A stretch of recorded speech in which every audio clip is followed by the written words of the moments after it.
Saudara, untuk lebih jelasnya sudah bergabung bersama kami psikolog forensik Reza Indragiri Amril. Selamat sore Pak Reza.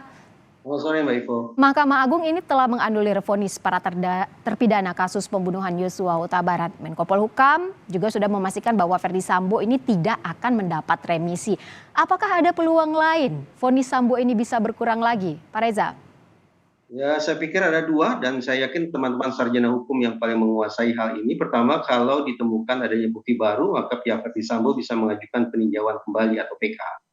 Atau opsi lain menurut saya adalah mengajukan gerasi, berarti mengajukan permohonan pengampunan langsung kepada Presiden. Seandainya Presiden melihat bahwa orang ini layak diampuni, maka mungkin nasibnya akan berubah. Ini bukan suatu hal yang tertutup kemungkinannya. Kenapa? Karena saya ingat pada saat sidang dulu, Ferdy Sambo sempat menyebut sekian banyak prestasi dan penghargaan yang dia peroleh termasuk dari Presiden sendiri. Berarti kalau pertanyaannya apakah ada peluang, berarti ada ya? Menurut saya tetap ada, kendati bukan remisi sebagaimana dikatakan oleh Menko Polhukam tadi. Pak Reza, apa sebenarnya membuat Mahkamah Agung ini menganulir vonis Sambo CS? Alasannya akan tercantum di naskah putusan. Nah, sementara dari sudut pandang psikologi forensik sendiri, di samping ada legal model yang menjelaskan bahwa hakim membuat putusan, menentukan hukuman berdasarkan acuan-acuan berpikir normatif, tapi juga ada model-model lain yang lebih psikologis, misalnya social background model.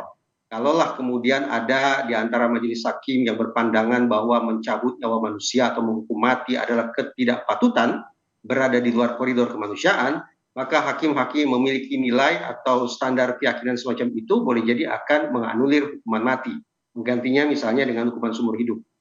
Atau juga ada misalnya hakim yang berpikiran dengan menerapkan strategic model atau model strategis.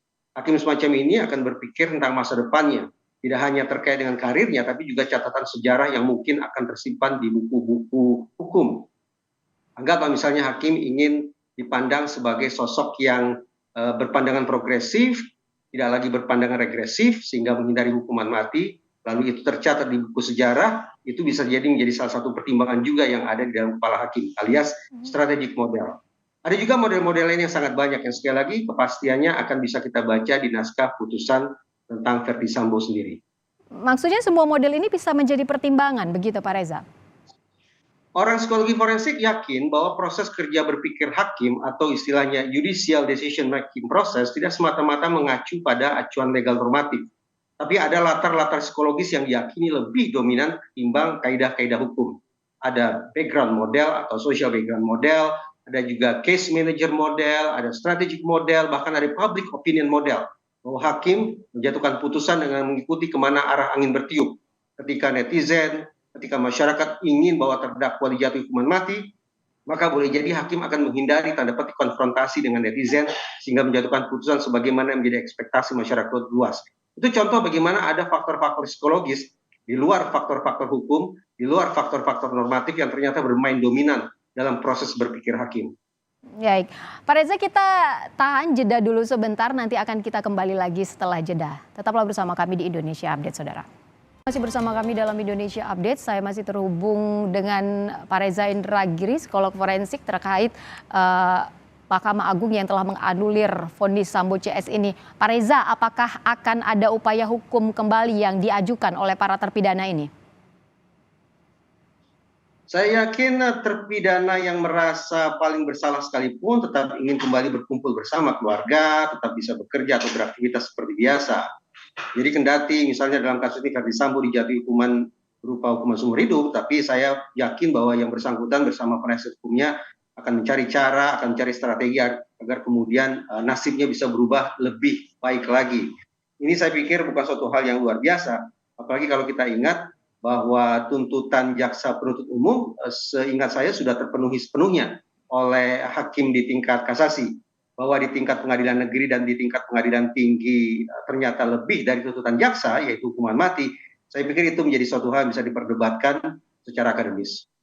Baik, Pak Reza, sebenarnya seperti apa aturan terpidana penjara seumur hidup soal remisi atau pengurangan masa tahanan ini?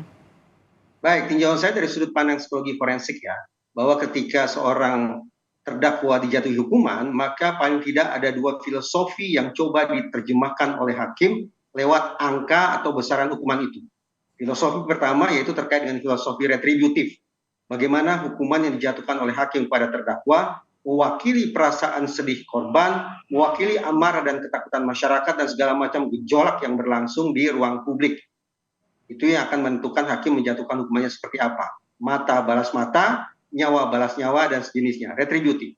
Sementara filosofi yang kedua adalah filosofi reintegratif, bahwa ketika hakim menjatuhkan hukuman tertentu kepada terdakwa, hakim membayangkan ke depan berapa lama waktu yang dibutuhkan bagi terdakwa ini untuk pulih, untuk berubah tabiatnya, untuk dimodifikasi perilakunya agar suatu saat kembali ke tengah masyarakat menjadi warga negara yang lebih bertanggung jawab. Nah, kalau kemudian seorang terdakwa dijatuhi hukuman seumur hidup atau bahkan hukuman seumur mati, maka hitung-hitungan di atas kertas, hakim boleh jadi berpandangan bahwa terdakwa yang satu ini memang tidak punya kemungkinan untuk berubah. Tabiat dan perilaku jahatnya tidak akan mungkin bisa diubah. Bahkan justru kebahayaan yang dia miliki mungkin berlipat ganda. Tingkat ancamannya ke masyarakat akan terus meninggi. Itu sebabnya hakim tidak mau berspekulasi dengan menjatuhkan hukuman dalam bentuk angka, tetapi menjatuhkan hukuman dalam bentuk hukuman seumur hidup atau bahkan hukuman mati. Kombinasi antara filosofi retributif dan reintegratif itulah yang dipadukan sehingga akhirnya keluar dalam bentuk angka atau jenis hukuman yang dijatuhkan hakim kepada terdakwa. Baik, Pak Reza, terima kasih banyak atas penjelasannya sudah bergabung bersama kami dalam Indonesia Update hari ini. Selamat sore, demikian dialog kami bersama psikolog forensik Reza Indragiri Amril. Selamat sore, Pak Reza.